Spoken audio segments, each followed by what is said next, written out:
Hello everyone, I hope you guys are having a wonderful day. In this video I'm going to show you guys how I did this eye look, and this eye look is inspired by Garnet, and that's the birthstone of the month, and we are in January 2018. I can't believe that we are already in the year 2018. So without any further ado, let's go ahead and do the look.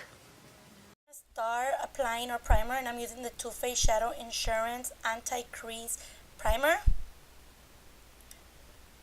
Now we're gonna take the Lorac Mega Pro palette, and I'm gonna just use this shadow to set the primer. You just have to use any shadow that's your skin color. Now I'm gonna take Mulberry, and this is a very cute color, and I'm just gonna apply that above my crease and on my crease. Now I'm gonna go ahead with Take Me to Brazil palette by BH Cosmetic, and I'm gonna use that red shadow just to darken the crease and make it look more redder.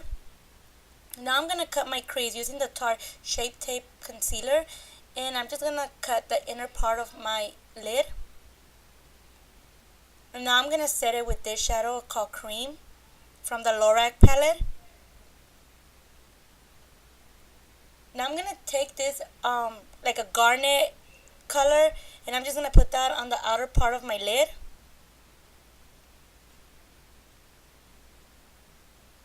And I want to darken it up a bit, so I'm going to use this black shadow and just darken the very outer part of my lid and just blend the two colors from the crease and the lid. Now I'm going to apply my liner, which is the NYC Matte Black Liner. This is my holy grail, and I'm just going to do my liner.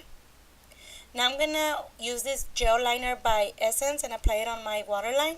And I'm going to take this shadow again and just apply it on the bottom lashes.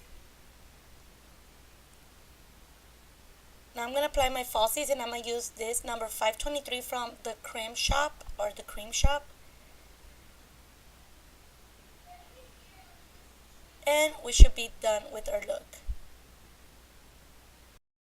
So this is the completed look. I hope you guys enjoyed it. On my lips I'm wearing the Milani number 6 Madly in Love, and it looks like this, and this is like a metallic finish. And since it was looking a little bit too pink, I decided to put on top a little bit of the Wet n Wild Missy and Fierce Red Matte Lipstick, and this is what the results came out. And yeah, I hope you guys enjoyed it. So I hope you guys enjoyed this video. Don't forget to thumbs up and subscribe and share if you guys want, and I'll see you guys in another video. Bye.